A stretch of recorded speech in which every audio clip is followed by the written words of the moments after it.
Hi, I'm Jeanne. This morning I'm with Schuck. Hello?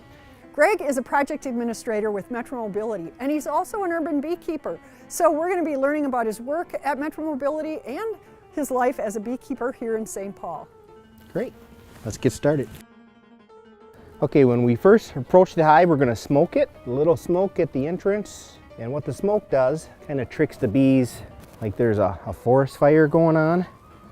And then what they'll do is go in and consume a little honey. Once we remove this inner cover, we can get to the frames.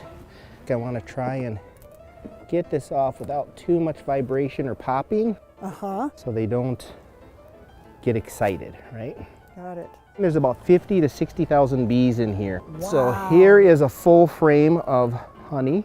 From this hive, I got 76 pounds of honey for myself, and I left the bees with like 60 or 70 pounds of honey. How did you get interested in beekeeping? I don't know the answer to that, because I'm interested in everything, you know, just watching them do their thing, you know, from fanning off the hive, keeping it cool, bringing in the nectar. I think it's pretty fascinating. Even last March I was out and they're bringing in pollen. It's March, there's no wonder, where are they getting pollen from, you know? So, and it's not a little bit, it's a lot of pollen. You get little baskets in their legs, they're coming in with full of pollen. So I haven't figured that one out yet, but so it's stuff like that. It's the things you learn as you do this hobby. What is Metro Mobility? Metro Mobility is a public ride system for people with disabilities who are unable to use the fixed route system. What does a project administrator do for Metro Mobility?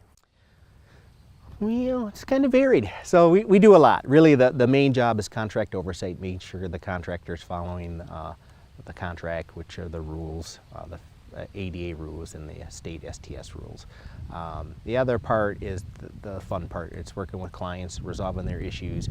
Sometimes it's facilities, whether it's an access issue, where you're going to park. We work a lot with communication with the clients and the providers, just to communicate where they drop someone off, making sure they're getting picked up at that location. Once you get into paratransit service and you see the work that you do and what you're doing for people, it is a humbling experience, right? I mean, I think that's one of the prides that we take in Metro Mobility is doing things for clients and what we can do. What else do you do outside work? I work with a couple groups. I work with a Boy Scout group, which has a little cabin in Osceola, Wisconsin. We do a lot of events and use that for Boy Scouts to get their merit badges. So that's one. And the other one is I work with Outdoor Afro. I'm one of the leaders for Minnesota. And Outdoor Afro is a nonprofit organization that inspires leadership, black leadership and connections in nature. Our goal is to get people of color outdoors, enjoying things. And so sometimes that's a challenge, right? There's a lot of bad history there with the woods and the wilderness. And then people just aren't out enough. What kinds of opportunities does Outdoor Afro provide for people? It's pretty much the nature experience. We'll do whatever we can think of, whatever you want to do. You just give us a suggestion and we'll kind of plan that out. Events that we've done, last year we did a big camping trip. We had 26 people, a couple families. I think we had about 8 kids. So it was stressful for me. I've done this in the past, but we provided all the food and entertainment basically for the weekend, Friday night through Sunday morning.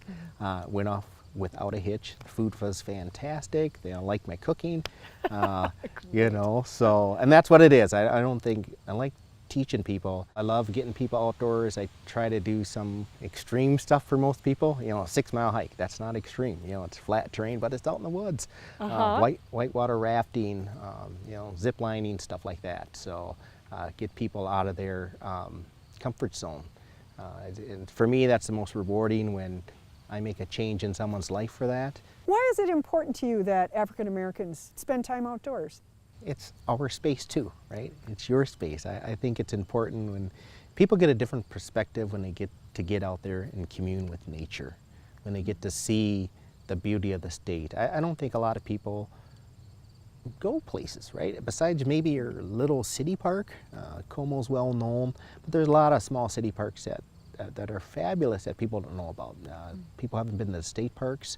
I love talking to people and going to the North Shore, rugged beauty, right? There's a lot of people here who they've never left the cities. You know, people of color don't have that experience. Again, we want them to have that experience. It belongs to them too, and they're going to be our stewards in the future. We need to keep that going. How can white folks be allies in that, in helping to get African Americans out into the parks and outdoors more? Is there a role for us? Yeah, I think it's to be welcoming and open when we're there, right? Encouraging folks to get out there. I think that's part of the challenge, right? People of color don't feel welcome out there, especially new immigrants coming in. They're a little afraid of those areas, and it's not. They're a joy to be in. Again, they're for everybody. You know, go out there and enjoy that space. You know, take your kids, do your picnic. It's a great time. How did your connection to nature get started? My family, as long as I can remember, we've always been camping and fishing. I was always the nature guy, right? I'd catch the snakes and put them in a shoebox and put them in my Auntie's face. Watch him eat this frog, Auntie, watch him eat this frog. And she was duty-flew. She'd watch that frog eat, or snake eat the frog, you know, and she'd tell my mom, so, yeah. If you'd like to learn more about Greg's work for Metro Mobility, visit our website at www.metrocouncil.org.